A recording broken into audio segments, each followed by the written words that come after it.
When the mirror shattered, Sylvester Stallone looked at the glass shards on the floor and saw 7 different versions of his own face, each from a different era, a different state of mind, but none of them were real. What was real was that crumpled script in his hand and a single sentence written in red ink: "Some stories never end, they just begin again." New York, 1969. 23-year-old Michael Sylvester Gardenzio Stallone had left Miami University only a few months ago. He had dropped out without graduating, just like everything else he had done in the first 20 years of his life. 12 schools, 12 failure stories. But Sylvester no longer saw these stories as failures. They were experiences, starting points. He looked out the window of his small studio apartment in Hell's Kitchen. The streets were chaotic as always. A symphony of taxi horns, vendors' shouts, musicians playing in the subway. This city had given birth to him but hadn't yet embraced him. His Italian barber father Frank and his Russian Jewish-French dancer mother Jackie had given their son something: the instinct to survive. He had his last $5 in his pocket, 2 eggs and stale bread in the refrigerator. But he had something more valuable in his hand: a dream. And Sylvester Stallone had never learned to live without dreams. "Sly, open the door," his brother Frank's voice echoed from the corridor. When he opened the door, Frank stood there with his guitar, with hopeful eyes as always.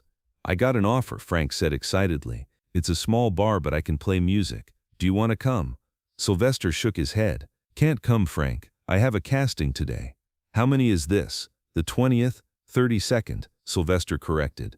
"But this time it's different. I feel it." Frank laughed, but it was a bitter laugh.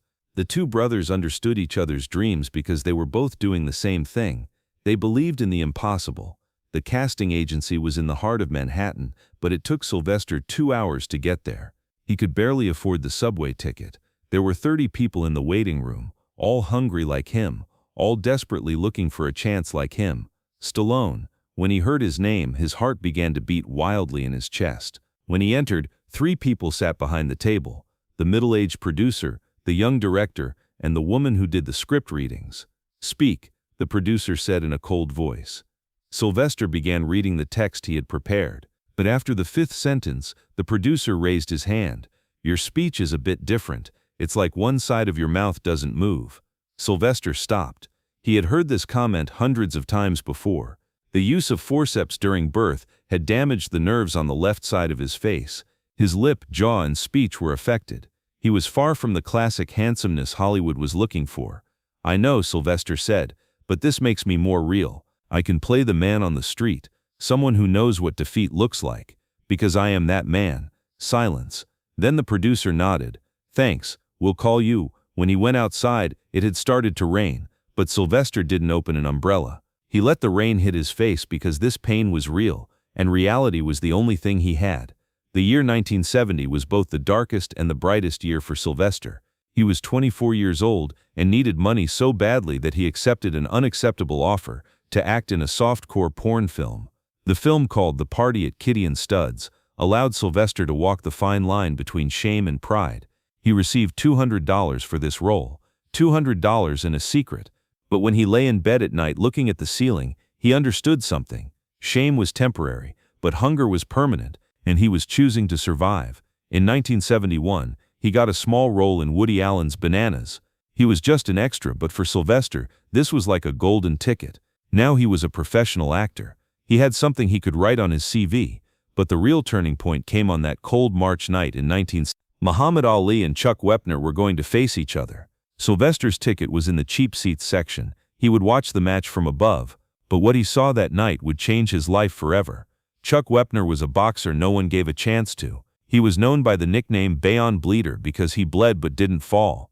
He lasted 15 rounds against Ali.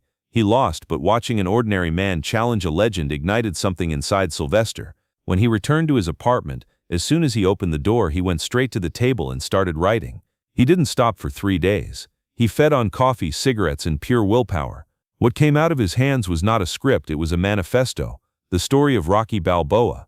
Italian descent, ordinary, a boxer making a living by collecting debts in the neighborhood, a man who catches a big chance in life, just like Sylvester himself.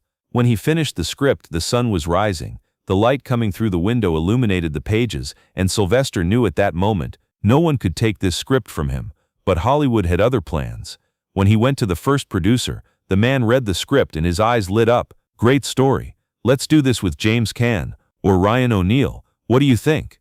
"No," Sylvester said. "I will play it." The producer laughed. "Young man, you're not even an actor. Leave this to a professional." Then the script is not for sale. For a year he had the same conversation with 10 different producers.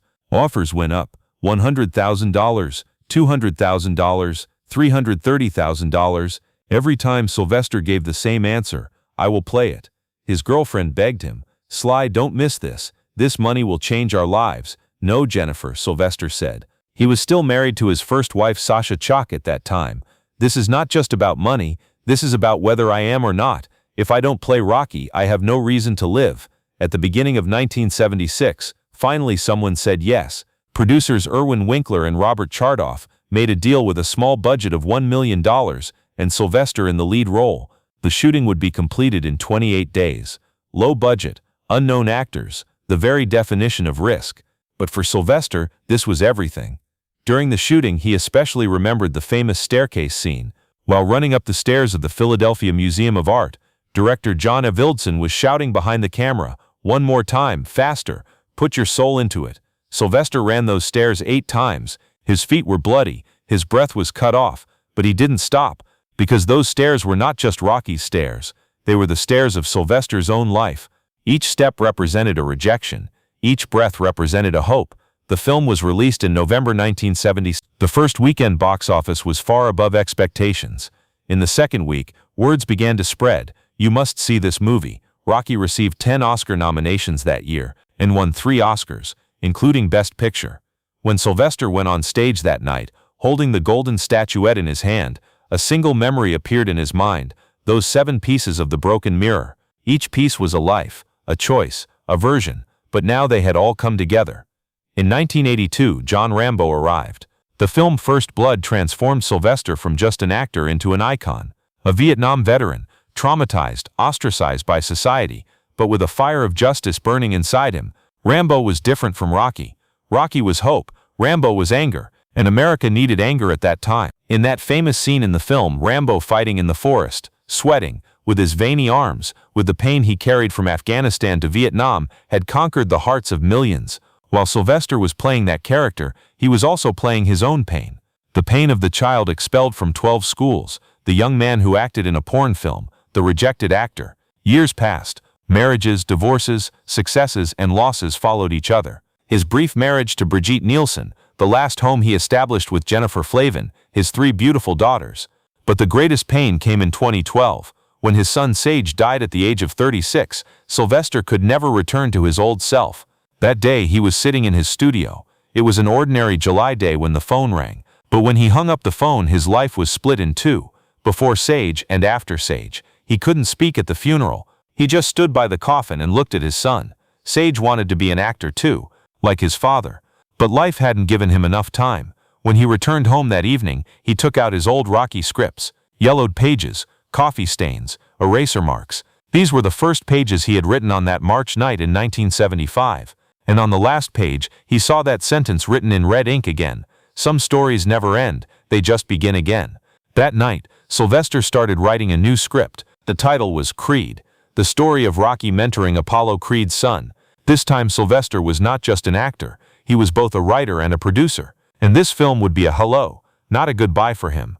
When Creed was released in 2015, critics praised Sylvester's performance. At 69, he was an Oscar nominee again. He didn't win this time, but he didn't care, because now he knew what winning meant, to stay standing, to get up one more time after every fall. In 2019, at the age of 73, Sylvester shot Rambo's last film, Rambo: Last Blood. Critics found the film harsh, too violent, but Sylvester didn't care. He was saying goodbye to Rambo, and this goodbye had to be bloody, painful, and real. While shooting the last scene, the director asked, "Do you want another take?" Sylvester shook his head. "No, it's done." And when the camera closed, Sylvester took a long breath. The young man who left Miami 40 years ago, with $5 in his pocket going to Hell's Kitchen, expelled from 12 schools, acted in a porn film, rejected, humiliated but never gave up, was no longer there. A legend had taken his place. But Sylvester Stallone was not born to be a legend. He was born to survive, and surviving was always harder than being a legend. Now, at 78, he sat on the veranda of his house in Beverly Hills, a whiskey in his hand, his eyes on the Los Angeles sunset. His phone rang. It was a producer friend. "Sly, I have a new Rocky idea. Maybe a series, maybe a film. What do you think?" Sylvester smiled. "Is Rocky dead?" "No, but then Rocky is not finished." "Send the script, I'll read it." He hung up the phone and raised his whiskey glass. He raised a glass to the sunset, to the city, to life, because Sylvester Stallone had learned that some stories really never ended, and the 7 pieces of the broken mirror had finally become one face, the face of the man who survived. But this was not the end. It could never be the end, because every end was a new beginning, just like that March night in 1975, just like every time he got up when he fell, just like every time he tried again when he was rejected. Sylvester sighed and stood up. He went to his study. He took a blank paper and started writing. Page 1, when the mirror shattered, and the story began again.